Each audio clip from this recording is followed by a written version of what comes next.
Hi guys, so welcome to my channel. Here you are again. We're going to be doing something different today. Obviously from the title you can tell that we're going to be talking about the reasons why your ass can't find a man. Or it could really, some of these things really could apply for men too. During this video I will also be beating the rest of my face. So it's like a chit chat and slay situation. Grab some tea, you know what I'm saying? Grab a snack, grab a notebook and a pen, because we gonna get into it in a second, all right? It's my firm belief that the number one reason why you can't find a man, or at least a good one, is because you're too focused on finding one. You're too focused on the fact that you don't have one. Anytime that you hyper focus on the lack of something instead of the abundance of something, the negative versus the positive of something, it amplifies it. It amplifies it. So your perception is your reality. If you, for example, if you are really self-conscious about your weight, let's just say, hypothetically, you feel like, you're overweight, it's really obvious, you gain so much, all the reasons why, right? If you walk across the street in a skirt or shorts or whatever, and we've all been here, okay? You're gonna be thinking what? You're gonna be thinking, oh my God, everyone's staring at me, oh my gosh, you can see my cellulite, oh my God, I shouldn't have worn this, why did I wear this? Oh, I should, or wish I hadn't, or I don't know what I was thinking, and people are looking at me, people staring at me, when in reality, your situation is not so bad. No one even probably gives a damn one way or another, but you're overthinking it because your focus is on it. Your focus is on the negative, those negative feelings are basically trickling over into your perception. So the real key in number one is really just stop focusing so hard on what you don't have. And don't let not having a man let you, ew, that was a gnat. Don't let not having a man make you feel insecure or make you feel like something's wrong with yourself. I feel like that's such a thing that women go wrong with, that not having a man, makes you less this or makes you lonely or whatever. Even if you feel that way, you're entitled to feel how you feel. But just don't allow yourself to dwell and get too deep into those feelings, because they can trickle over into everything else. They trickle over into your self-esteem, to your self-perception, your perception of your life, your perception of other people. You're going to be walking around thinking, oh, no man wants me, blah, blah, blah. And it affects, like the way you date, the way you meet men. Maybe you don't even go and meet men anymore because it has affected your self-esteem or your confidence to, get out there and date. All circling it back. Don't focus too hard on it. Just focus on yourself. When you focus on yourself and, trying to make yourself better and feel better and, do better, have better habits, look better to your own self, not what other people's standards are, what your standard is, right? You'll attract that.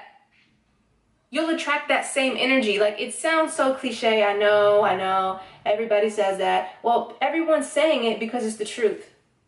It's the reality.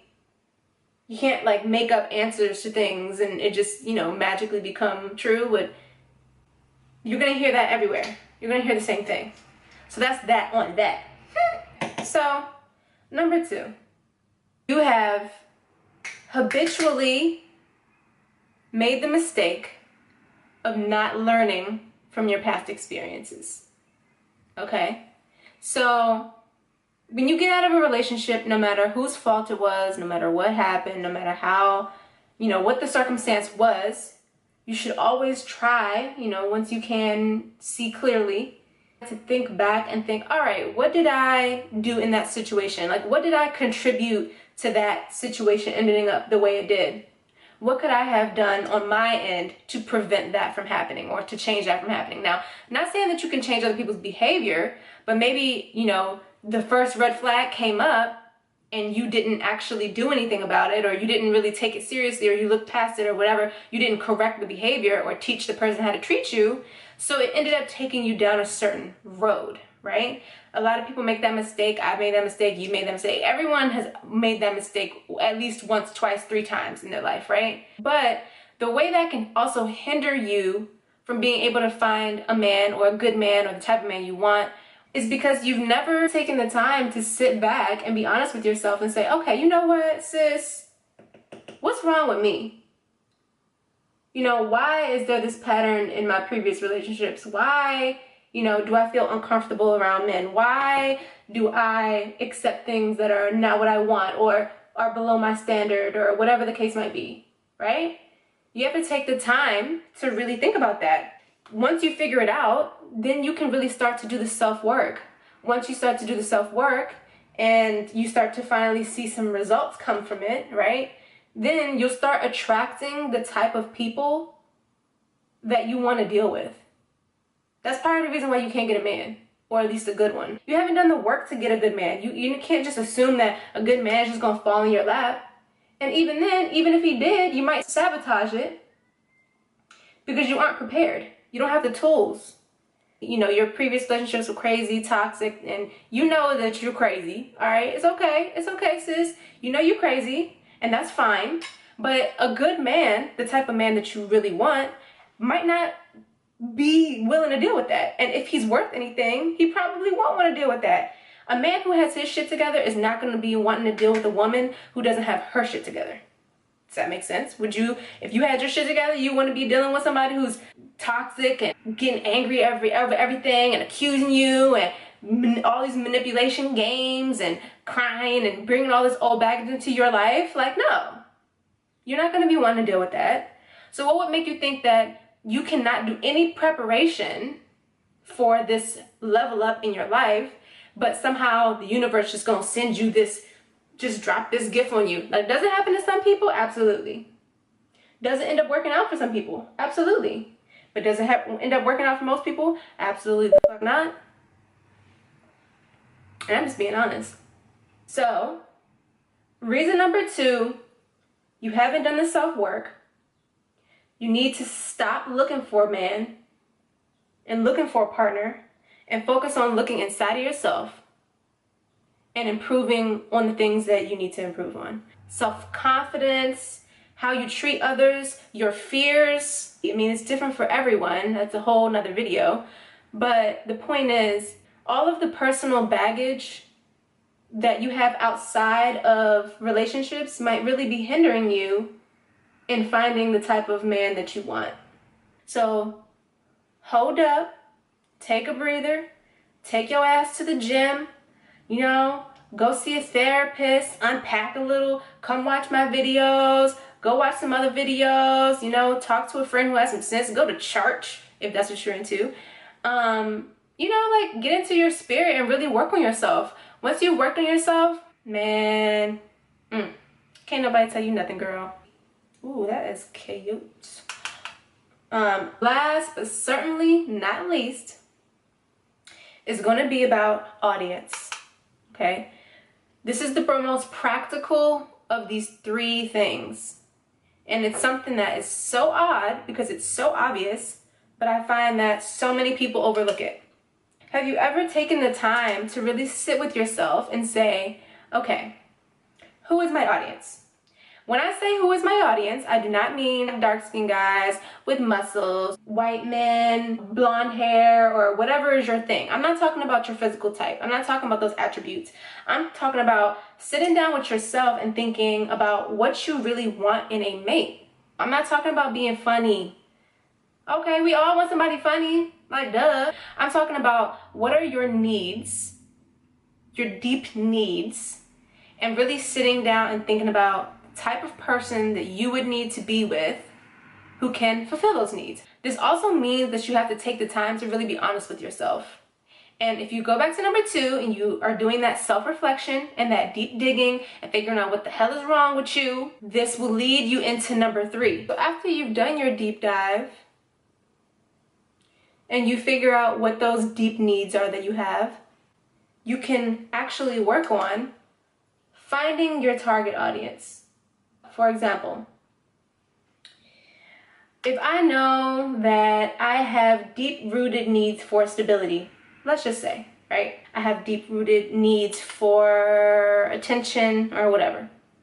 I'm gonna go to places where I can find those types of people. Now, that doesn't mean that you're going to walk into a room, it's going to be the pick of the litter, and they're all going to be the perfect man for you, and it's just going to be your ideal situation. Unfortunately, that's never going to be the case. But, if I know that I have a deep-rooted need for stability, a man who can take care of me, that's something that I really want and really need, right? Not that I'm a gold digger or anything, but maybe, you know, you grew up a certain way and you know about yourself that when you don't have that, it doesn't work out for you, right? You want to go where powerful men are.